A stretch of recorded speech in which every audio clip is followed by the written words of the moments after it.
Trading মানে management আর management মানে trading. যদি আপনি এটি কন্ট্রোল করতে পারেন তাহলে অবশ্যই আপনি ট্রেডিং এ লং টার্ম ধরে থাকতে পারবেন। ট্রেডিং করার জন্য অবশ্যই আপনাকে ম্যানেজমেন্ট ফলো করতে হবে। সেই ম্যানেজমেন্টগুলোর মধ্যে ফার্স্টে যেটা আছে সেটা হচ্ছে মানি ম্যানেজমেন্ট। তারপর এই মানি ম্যানেজমেন্টের আন্ডারে আছে হচ্ছে stop loss, take profit, over trading. তারপর 2 নম্বরে যেটা আছে আপনাকে ফলো করতে হবে সেটা হচ্ছে রিস্ক ম্যানেজমেন্ট। তারপর 3 নম্বরে যেটা আছে সেটা হচ্ছে ইমোশন কন্ট্রোল। 4 নম্বরে যেটা আছে সেটা হচ্ছে ডিসিপ্লিন। তো আমরা ফার্স্টে মানি ম্যানেজমেন্টে কি এটা দেখি। তো মানি ম্যানেজমেন্টে কি?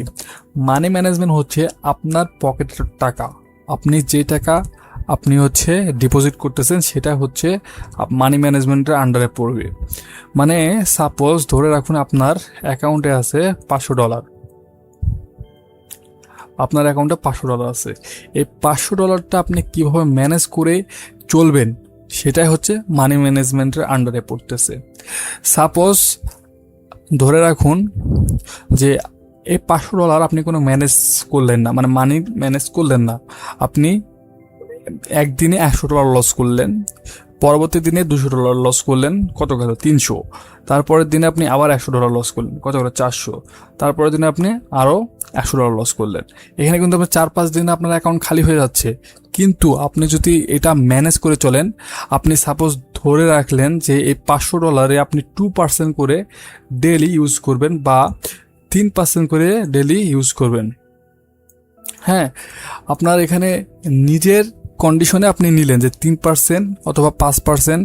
আমার যেটা পার্সোনাল ওপিনিয়ন সেটা হচ্ছে আপনি 2 থেকে 5%-এর মধ্যে আপনি আপনার ব্যালেন্সটা ডেলি ট্রেড করবেন, বুঝছেন? মনে করেন আপনার $500, এখান থেকে আপনি ডেলি 5% বা 3% বা 2%, যেটা আপনার ইচ্ছা সেই পার্সেন্ট অনুযায়ী আপনি হচ্ছে ডেলি ট্রেড করবেন। কিন্তু যদি আপনি মানি ম্যানেজমেন্ট না করেন তাহলে কিন্তু যেটা বললাম আর কি, আপনি ডেলি $100 লস করতে পারেন। এখানে আপনার কোনো বাধা নাই, আপনি ইচ্ছা মতন ট্রেড করতেছেন, জুয়ার মতো আর কি। কিন্তু যখন আপনি ম্যানেজ করে চলবেন তখন কিন্তু আপনার এই মানিটা ম্যানেজ আন্ডারে থাকবে, আপনি ভালো কিছু করতে পারবেন। তারপর যেটা আছে সেটা হচ্ছে স্টপ লস। স্টপ লস হচ্ছে সাপোজ আপনি $500 থেকে আপনি 2% বা 5% ম্যানেজ করলেন ডেলি, যে আমার $500 থেকে যদি $10 বা $20 বা $30 যদি লস হয় তাহলে আমি লসটা হচ্ছে স্টপ করে দিব, আমি আর ট্রেড করব না। যদি $30 লস হয় আমি আর ট্রেড করব না। সেকেন্ড যেটা আছে টেক প্রফিট, সেটা হচ্ছে সাপোজ আপনার ডেলি টার্গেট থাকে 30, আপনার ডেলি হচ্ছে স্টপ লস হচ্ছে $30, আপনার প্রফিট টার্গেট থাকে মনে করেন যে $30, $40, $50, আপনার যা ইচ্ছা আর কি, যেটা রাখেন আপনি। তো আমি ধরে নিলাম যে আমার প্রফিট টার্গেট $30 এবং আমার স্টপ লসও $30। যদি আমার $30 লস হয় আমি মার্কেট থেকে বের হয়ে যাব, আমার যদি $30 প্রফিট হয় তাহলেও আমি মার্কেট থেকে বের হয়ে যাব। তারপরে যেটা আছে ওভার ট্রেডিং। আপনি যখন এটাও ফলো করবেন না, আপনার টেক প্রফিটও ফলো করবেন না, আপনার ম্যানেজমেন্টটা ফলো করবেন না, তখন এটা হয়ে যাবে ওভার ট্রেডিং। মানে বিষয়টা হচ্ছে যে আপনার স্টপ লস সাপোজ হয়ে গিয়েছে, $30 আপনি লস করে ফেলছেন, তারপরও যখন আপনি ট্রেড করবেন তখন কিন্তু এটি ওভার ট্রেডিংয়ের আন্ডারে পড়ে যাবে।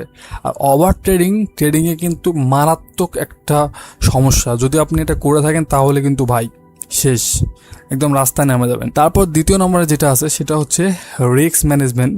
রিস্ক ম্যানেজমেন্টটা কি? আপনার $500 থেকে আপনার লস করার কথা ছিল $30, আপনি লস করে ফেললেন $100।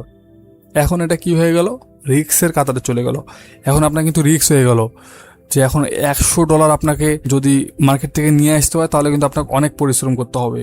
আপনার এখানে প্রায় 3 দিনের প্রফিট লাগবে, 3 দিনের, এদিকে প্রায় $10 এক্সট্রা আরও থাকতেছে, প্রায় 3 দিনের প্রফিট। আপনি $30 যেহেতু প্রফিট টার্গেট 30, 90, এখানে আরও $10 আপনার প্রায় 4 দিন লাগতেছে। এই জন্য মানে একদিনের লস আপনাকে রিকভার করতে গিয়ে 4 দিন লাগতেছে, এটা আপনার রিস্ক হয়ে গেল। এটা হচ্ছে রিস্ক ম্যানেজমেন্ট। যখন আপনি money management, stop loss, take profit, over trading এগুলো ফলো না করবেন তখন আপনাকে ধরে যাবে কি রিস্ক ম্যানেজমেন্ট। তারপর যেটা আছে ইমোশন কন্ট্রোল। আপনাকে অবশ্যই ট্রেডিংয়ে ইমোশন কন্ট্রোল করতে হবে। ইমোশন কন্ট্রোলটা কি?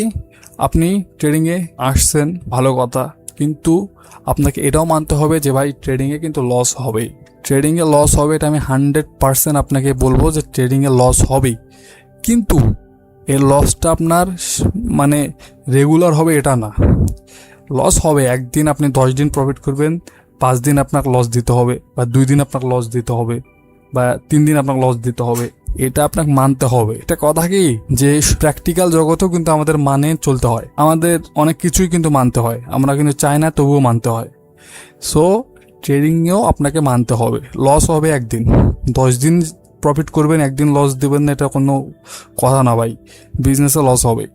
সো ইমোশন কন্ট্রোলটা হচ্ছে আপনি যখন লস করবেন অবশ্যই আপনাকে ইমোশনাল মানে কন্ট্রোল করে রাখতে হবে যে না, আমি 10 দিন প্রফিট করছি, একদিন লস করছি, তো কি হয়েছে। তারপর হচ্ছে ডিসিপ্লিন। ট্রেডিংয়ে শুধু না, এটা হচ্ছে প্র্যাকটিক্যাল দুনিয়ায় হচ্ছে আপনার ডিসিপ্লিনটা খুবই মেনটেন করতে হবে। ডিসিপ্লিন ছাড়া কিন্তু কোনো কিছু হয় না। আপনি হচ্ছে জিমে যান, আপনি ব্যায়াম করেন বা বডি বাড়ানোর জন্য কিন্তু আপনাকে ডিসিপ্লিনের মধ্যে থাকতে হবে।